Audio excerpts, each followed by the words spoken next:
Gaspar Llamazares, muy buenos días. Buenos días. Escuchando desde hace unos minutos la tertulia, ¿estamos con riesgo de intervención? ¿Podemos ser intervenidos? Bueno, yo creo que no. Yo realmente creo que en el momento en que un país como España se ha intervenido, hace saltar el euro y, por desgracia, hace saltar algo que está en peligro en estos momentos, que es la misma perspectiva de la Unión Europea, de una unión política que, en mi opinión, está en riesgo. Siempre se pensó que la unión económica era la idea de los funcionalistas europeos, iba a dar necesariamente como consecuencia la unión política. Yo creo que la unión económica en estos momentos, sobre todo la política económica neoliberal, está poniendo en riesgo la unión política en la Unión Europea. Pero no creo en el riesgo de la intervención. Sí creo que estamos vigilados, sí creo que estamos observados y controlados. No estoy de acuerdo con el ministro de Economía cuando dice otros harían unos presupuestos peores. No, usted está haciendo los presupuestos de la observancia y del control por parte de los organismos internacionales y por parte de la Unión Europea. Pero fíjese, si ustedes critican los recortes, ustedes en Izquierda Unida han criticado los anuncios del Gobierno en ese sentido, si con esos recortes se ha frenado en algo, pues no sé si la posible intervención, pero desde luego la presión que hay sobre España, ¿qué hubiera pasado si no fuera así? Si el Gobierno no hubiera tomado medidas en ese sentido, ¿qué es lo que están reclamando los mercados de Europa? No tengo la convicción de que se haya frenado nada, ¿no? La prima de riesgo no demuestra que haya evolucionado positivamente, tampoco los índices bolsísticos. En definitiva, da la impresión de que cada vuelta de tuerca provoca una reacción más agresiva todavía. Es decir, que nos encontramos ante unos mercados insaciables y ante un Banco Central Europeo y ante una Unión Europea impotente, ¿no? Yo le preguntaba, si no se hubieran tomado esas medidas, que el Gobierno defiende que son suyas, es su hoja de ruta, ¿cree de verdad que estaríamos mejor, de otra manera? Probablemente tuviéramos más margen de maniobra si no hubiéramos tomado esas medidas, pero desde luego lo que ha demostrado los mercados, lo que ha demostrado la Unión Europea es que no se cree el presupuesto de España, no se cree el presupuesto para este año y tampoco se cree la enmienda a totalidad del presupuesto que ha presentado el propio Rajoy con el recorte de los 10.000 millones de euros, que en definitiva significa volver al redil del recorte de déficit de la Unión Europea, porque aquí Rajoy nos vendió que había logrado flexibilizar el déficit que nos imponía la Unión Europea. Si ustedes suman la previsión de recorte del presupuesto más la previsión de recorte de los 10.000 millones de euros, estamos en la previsión de déficit inicial. Es decir, Rajoy no ha conseguido nada y lo que se ha provocado, en mi opinión, es una situación de inseguridad.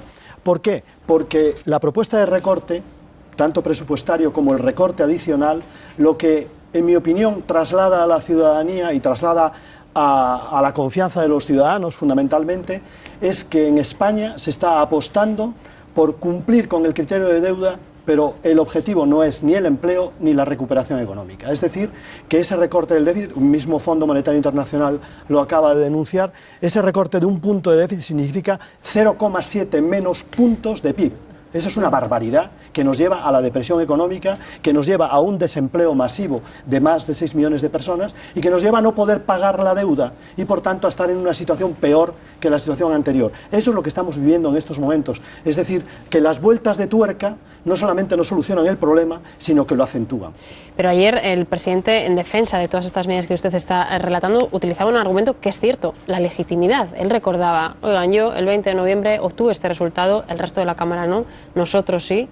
Por eso estoy tomando estas decisiones. ¿Qué legitimidad? La legitimidad del de las urnas, señor Llamazares. Que yo la pongo entre comillas. Bueno, la legitimidad no, ahora podemos criticar las medidas o no, pero... No, la legalidad no me cabe ninguna duda. La legitimidad de adoptar medidas que no presentó en campaña electoral, incluso abiertamente contrarias a lo que dijo en campaña electoral, no tiene ninguna. ¿Cree que si hubiera elecciones hoy la gente cambiaría? El tema del copago lo negó el presidente del Gobierno y lo negaron todos los candidatos del Partido Popular. ¿Y no está en marcha todavía? No, pero acaba de decir la ministra de Sanidad que van directamente al copago. Que es una de las opciones, ha dicho que es una de las opciones y que a ella no le gusta. Yo solo digo, en el conocimiento que tengo de la administración sanitaria, no hay posibilidad de recorte de 7.000 millones de euros en la sanidad española. No hay posibilidad. Hemos recortado ya el 10%.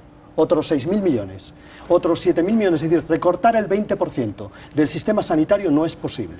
Pero le digo a continuación, la única fórmula que puede ingresar algo en el sistema sanitario, es decir, que puede hacer un balance entre repago y el balance que ellos consideran de disuasión, pero es inútil, en mi opinión, es la que están barajando en estos momentos, que es el incremento del pago farmacéutico. Pero le digo a continuación, como el sistema sanitario español está tomado por las compañías multinacionales farmacéuticas, las compañías multinacionales farmacéuticas lograrán corregir esa medida del gobierno español y, por tanto, lograrán imponer fármacos más caros. Esa ¿Sí? es la realidad de lo que ha pasado últimamente ¿Cree que eso puede en ocurrir? nuestro país. De todas maneras, cada vez que ha habido una medida de control del sistema farmacéutico, como las compañías multinacionales tienen un poder omnímodo en la mayor parte de los sistemas sanitarios, desgraciadamente también en el nuestro, corregirán y reorientarán el gasto sanitario para lograr incrementar el gasto farmacéutico y que finalmente lo comido por lo servido.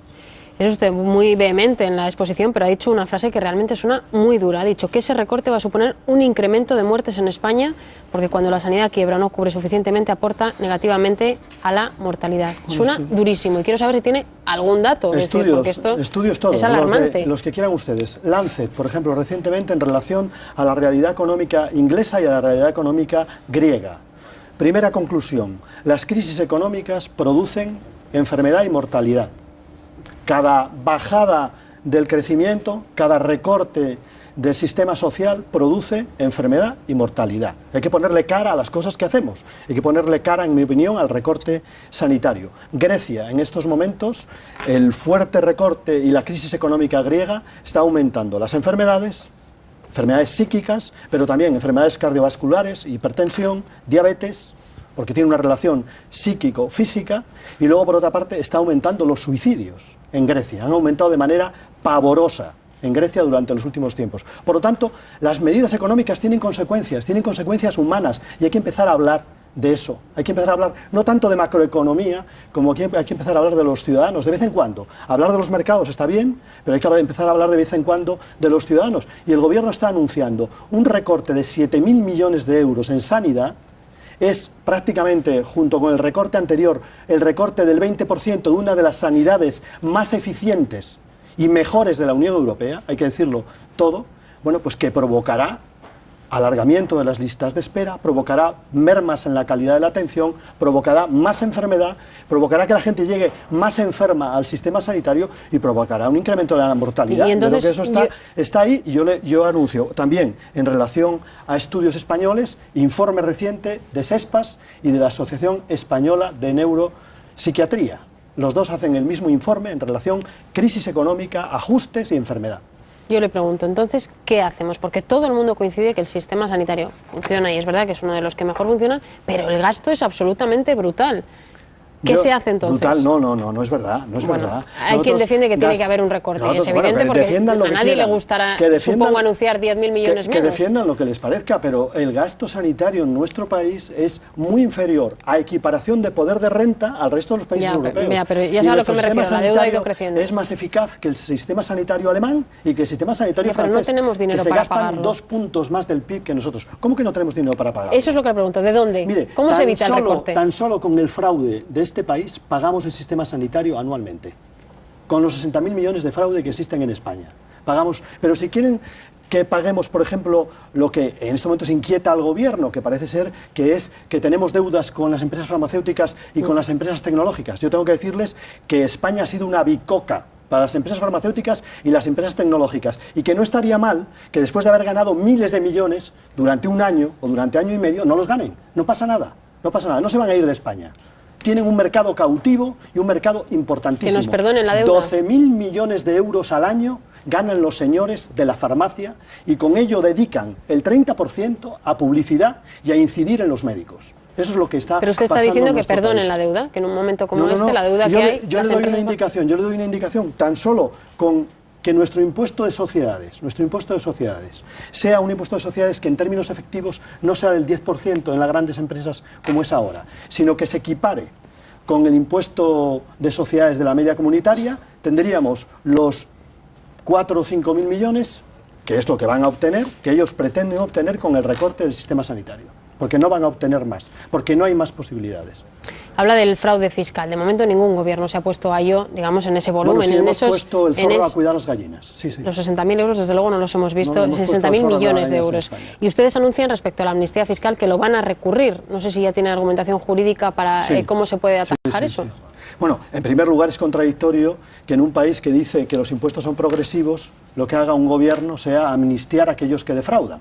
Pero lo más grave es que el gobierno pretende amnistiar a los delincuentes, es decir, amnistiar a aquellos que tendrían pena de cárcel si realmente se llevaran ante la justicia. Eso sí que es inconstitucional, porque en España está vetado, según la Constitución, el indulto generalizado, y en este caso estamos ante un indulto generalizado y preventivo. Por lo tanto, en nuestra opinión es claramente inconstitucional esta medida del Gobierno, además desde el punto de vista ético repugnante, por decirlo de alguna manera. ¿Qué opina de ese otro límite de los 2.500 euros en efectivo que estos días hemos escuchado que proponía también el Gobierno y que era una reivindicación que había habido también desde Izquierda Unida? Lo hemos planteado nosotros en distintas ocasiones, pero no me creo nada. Es decir, quiero decir, el Gobierno tomó una medida puntual, pero se ha cargado de la agencia tributaria a lo mejor de los profesionales que habían luchado hasta ahora contra el fraude fiscal y ha puesto al frente de esa función en la agencia tributaria a una persona que ha sido condenada por fraude fiscal, al zorro a cuidar las gallinas. ¿Cómo puedo creer que hay una lucha decidida contra el fraude si al mismo tiempo el Gobierno aprueba una amnistía a los defraudadores? Pero esa medida en concreto cree que no la van a poner en marcha. Lo digo porque era una de sus reivindicaciones, la de los 2.500 euros. La venimos planteando nosotros durante mucho tiempo. Es una medida del Gobierno, pero es una medida cosmética, porque el resto de las medidas antifraude el Gobierno no piensa adoptarlas, sino lo contrario. Enmienda a la totalidad, en este caso, a la reforma laboral. De hecho, hoy en la sesión del Congreso va a haber varios temas y este es uno de ellos, la amnistía fiscal y la reforma laboral. ¿Cómo es la reforma laboral que plantea Gaspar Llamazares, Izquierda Unida, la izquierda en este caso, para salir de esta y de ese número tan tremendo de parados? Bueno, si realmente la reforma laboral lo que pretende es que en vez de las crisis económicas gravitar sobre los despidos, las crisis económicas produzcan flexibilidad interna en las empresas, hay que decir que esta reforma no va en ese sentido. La reforma del Gobierno lo que hace es que en los próximos meses los 5.300.000 se transformen en 6 millones de desempleados y además la sustitución de los empleados de calidad, de los empleados que tienen formación, por empleados, llamémosle, precarios. Ese es el modelo del Gobierno, porque en definitiva estamos ante una devaluación del trabajo y ante una devaluación de las rentas salariales. La idea es que si bajamos un 20% los salarios, aumentaremos el margen empresarial y entonces recuperaremos la economía. Lo que no sabe el Gobierno es que la mayor parte de lo que vendemos en España lo vendemos dentro de nuestro país. Vendemos el 70% a nuestros propios ciudadanos. Por tanto, si deprimimos la renta de nuestros ciudadanos, lo que hacemos es deprimir la economía española. En ese sentido, nosotros lo que proponemos es lo contrario de lo que plantea el Gobierno. Nosotros nos centramos en el empleo de calidad y nosotros lo que hacemos es una flexibilización acordada dentro de las empresas.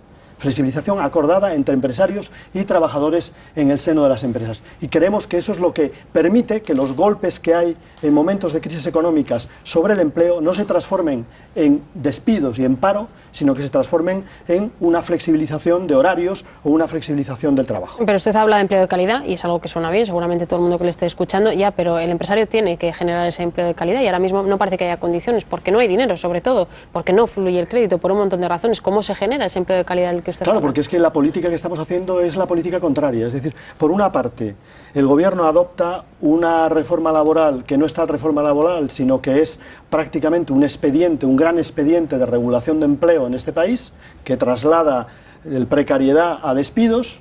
Esa es la realidad del Gobierno, y al mismo tiempo el Gobierno adopta unas medidas de ajuste que, lejos de recuperar la economía, lo que hacen es deprimir la economía.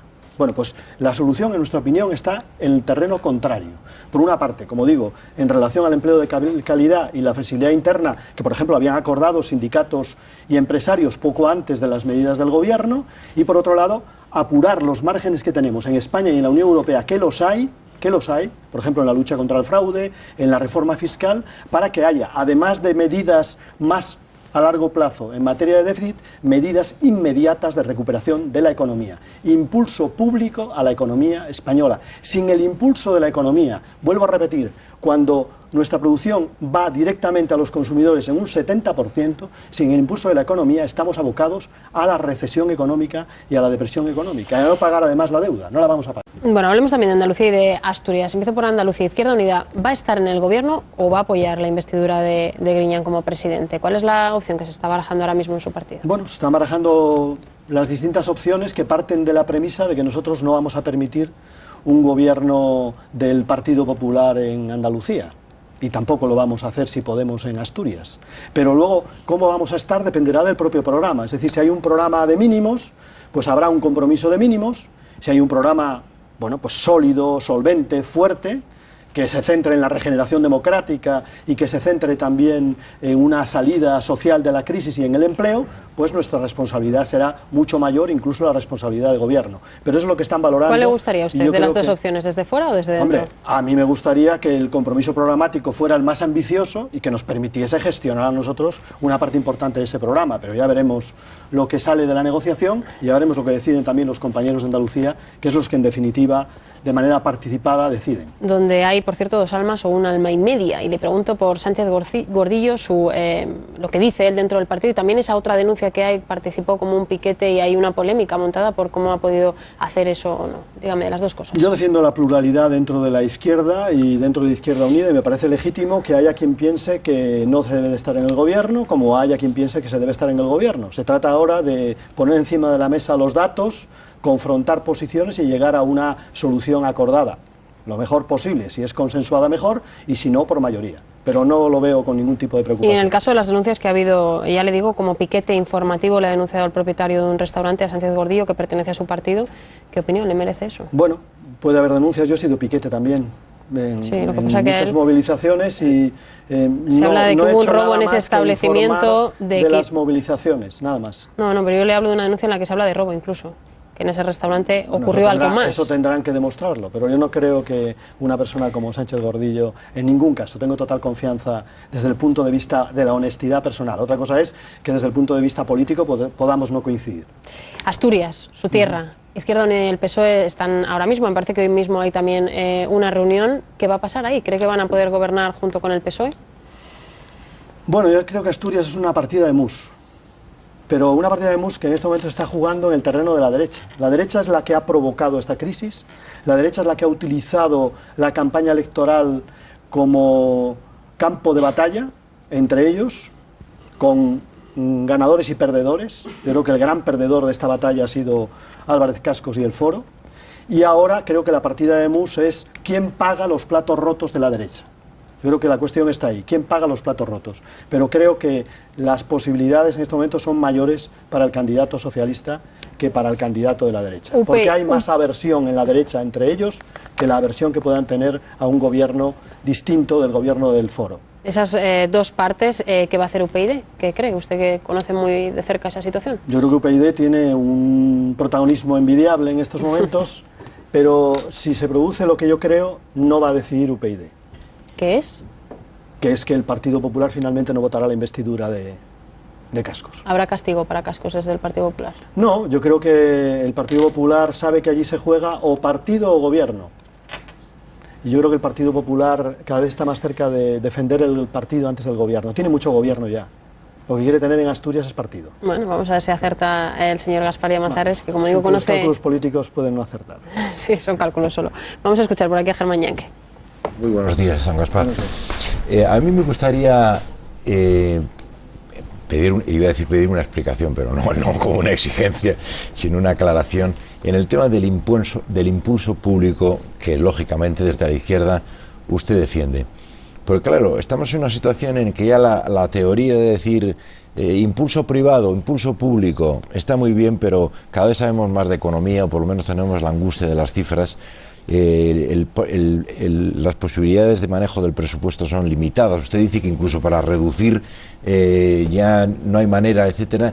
Entonces, ¿qué entiende usted en la circunstancia actual por impulso público? ¿El Estado debe observar qué nichos de mercado hay, crear empresas públicas? ¿El Estado debe crear 3 ICOs más o un banco hipotecario? No sé, ¿qué es lo que entiende usted por el impulso público? Bueno, en primer lugar, que no es posible recuperar nuestra economía únicamente con ajustes, ¿no? Los ajustes nos llevan directamente a la depresión y nos llevan, bueno, pues a perder empleo. Por tanto, si se trata de poner en un primer plano la recuperación de la economía y el empleo, hay que combinar, por un lado, un alargamiento del periodo de cumplimiento del déficit. Yo leía el otro día en la deuda japonesa, ¿no? ¿Saben en cuánto está? En el 220% del PIB japonés, 220%. Nosotros tenemos una deuda que no está ni siquiera en el 70%. Tiene una ventaja que casi todos se la deben a sí mismos. 20% inferior. Pero es que además Japón, yo le doy una indicación, Japón a pesar de esa deuda del 220%, pretende gastarse en la recuperación de la economía japonesa después de Fukushima más de 190.000 millones de dólares. Bueno, pues lo que digo no significa una posición de izquierda, es una posición racional. Y es que junto a las medidas que se han dado en llamar de saneamiento económico, pero que son un ajuste salvaje, que nos llevan directamente a una cura de hambre, es necesario adoptar medidas de recuperación de la economía. Y en mi opinión, en la opinión de Izquierda Unida, hay margen fiscal para ello. Hay margen fiscal en la lucha contra el fraude, hay margen fiscal también en el impuesto de sociedades o de plusvalías, o por ejemplo en las SICAF, en las sociedades donde defraudan a tope, ¿no? ¿Y eso para qué? Bueno, pues eso para tomar iniciativas, por ejemplo, de una banca pública. El ICO tiene ficha bancaria, pero el ICO está llevando el dinero a través del banco privado. El banco privado recibe el dinero al 1 y se gana 3 puntos únicamente en gestionar el dinero público. No, que el ICO pueda llevar directamente ese dinero a un precio bajo a las pequeñas y medianas empresas y a los autónomos. Ese sería un mecanismo, ¿no? Un mecanismo, en nuestra opinión, válido. Y luego otro mecanismo es, por ejemplo, nosotros no decimos nada nuevo. En la época de Roosevelt, Estados Unidos crea una iniciativa por el empleo, que inicialmente es una iniciativa pública y mixta, y finalmente termina en manos del sector privado. Bueno, pues si eso se hace en Estados Unidos, que son la ortodoxia liberal, la ortodoxia capitalista por excelencia, ¿por qué no lo podemos hacer en España? También una iniciativa pública que pretenda la cualificación de los ciudadanos y el empleo. Anabel. Sí, es evidente que por la exposición que usted hace tiene un modelo económico, un modelo para salir de la crisis diferente al del que está llevando a cabo el gobierno.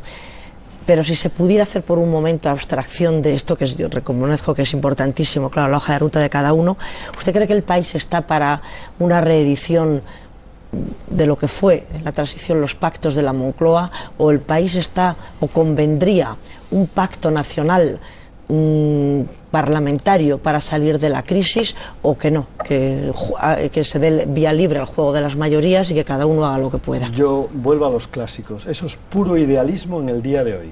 En el día de hoy a lo que asistimos es una guerra de clases por parte de un sector minoritario de la sociedad española que no quiere asumir ningún tipo de responsabilidad en la salida de la crisis y que quiere salir de la crisis sobre la base de devaluar los salarios de la inmensa mayoría de los españoles, incluso de arrebatarles sus conquistas sociales. Eso es a lo que asistimos. Entonces, ¿qué pedimos en estos momentos? ¿Un acuerdo cuando ellos están armados y queriendo expoliarnos? No, yo creo que no hay posibilidades de acuerdo.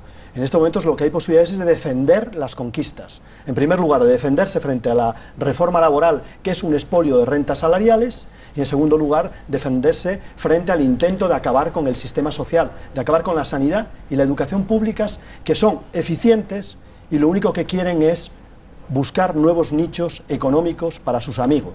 Yo creo que eso es lo que cabe en estos momentos hacer, pero plantear en estos momentos un gran acuerdo de la Moncloa, cuando la salida es claramente la contraria, es la imposición de una minoría a la mayoría, a mí me parece puro idealismo en estos momentos.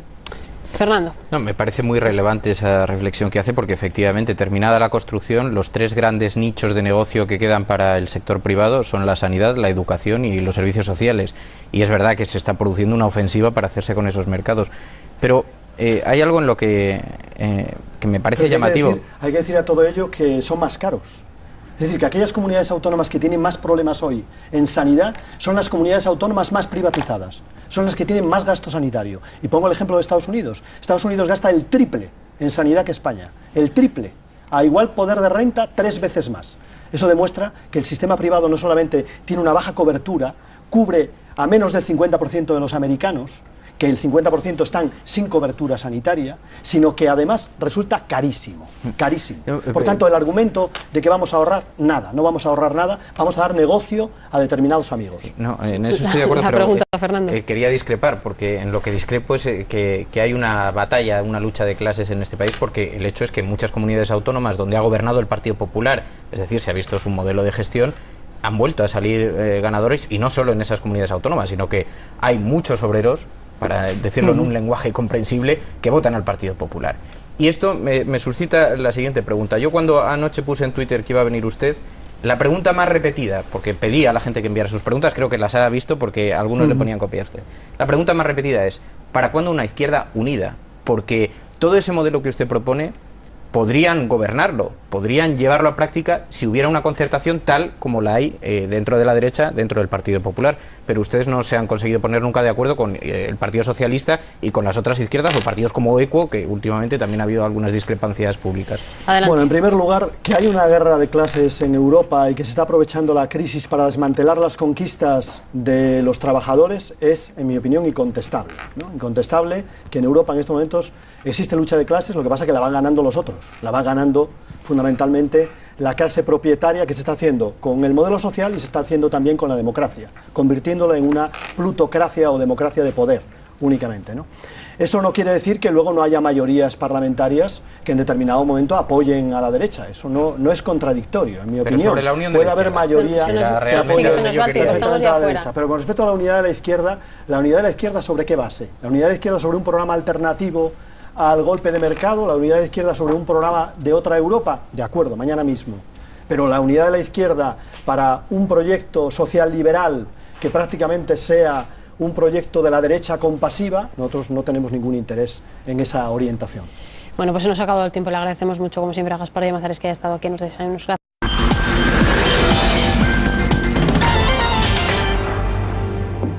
Gaspar Llamazares, muy buenos días. Buenos días. Escuchando desde hace unos minutos la tertulia, ¿estamos con riesgo de intervención? ¿Podemos ser intervenidos? Bueno, yo creo que no. Yo realmente creo que en el momento en que un país como España se ha intervenido, hace saltar el euro y, por desgracia, hace saltar algo que está en peligro en estos momentos, que es la misma perspectiva de la Unión Europea, de una unión política que, en mi opinión, está en riesgo. Siempre se pensó que la unión económica era la idea de los funcionalistas europeos, iba a dar necesariamente como consecuencia la unión política. Yo creo que la unión económica en estos momentos, sobre todo la política económica neoliberal, está poniendo en riesgo la unión política en la Unión Europea. Pero no creo en el riesgo de la intervención. Sí creo que estamos vigilados, sí creo que estamos observados y controlados. No estoy de acuerdo con el ministro de Economía cuando dice otros harían unos presupuestos peores. No, usted está haciendo los presupuestos de la observancia y del control por parte de los organismos internacionales y por parte de la Unión Europea. Pero fíjese... A volver al redil del recorte de déficit de la Unión Europea, porque aquí Rajoy nos vendió que había logrado flexibilizar el déficit que nos imponía la Unión Europea. Si ustedes suman la previsión de recorte del presupuesto más la previsión de recorte de los 10.000 millones de euros, estamos en la previsión de déficit inicial. Es decir, Rajoy no ha conseguido nada y lo que se ha provocado, en mi opinión, es una situación de inseguridad. ¿Por qué? Porque la propuesta de recorte, tanto presupuestario como el recorte adicional, lo que, en mi opinión, traslada a la ciudadanía y traslada... Si ustedes critican los recortes, ustedes en Izquierda Unida han criticado los anuncios del gobierno en ese sentido, si con esos recortes se ha frenado en algo, pues no sé si la posible intervención, pero desde luego la presión que hay sobre España, ¿qué hubiera pasado si no fuera así? Si el gobierno no hubiera tomado medidas en ese sentido, ¿qué es lo que están reclamando los mercados de Europa? No tengo la convicción de que se haya frenado nada, ¿no? La prima de riesgo no demuestra luego, ¿no? que haya evolucionado positivamente, tampoco los índices bolsísticos. En definitiva, da la impresión de que cada vuelta de tuerca provoca una reacción más agresiva todavía. Es decir, que nos encontramos ante unos mercados insaciables y ante un Banco Central Europeo, ante una Unión Europea impotente, ¿no? Yo le preguntaba, si no se hubieran tomado esas medidas, que el gobierno defiende que son suyas, es su hoja de ruta, ¿cree de verdad que estaríamos mejor, de otra manera? Probablemente tuviéramos más margen de maniobra si no hubiéramos tomado esas medidas, pero desde luego lo que ha demostrado los mercados, lo que ha demostrado la Unión Europea es que no se cree el presupuesto de España, no se cree el presupuesto para este año y tampoco se cree la enmienda a totalidad del presupuesto que ha presentado el propio Rajoy con el recorte de los 10.000 millones de euros, que en definitiva significa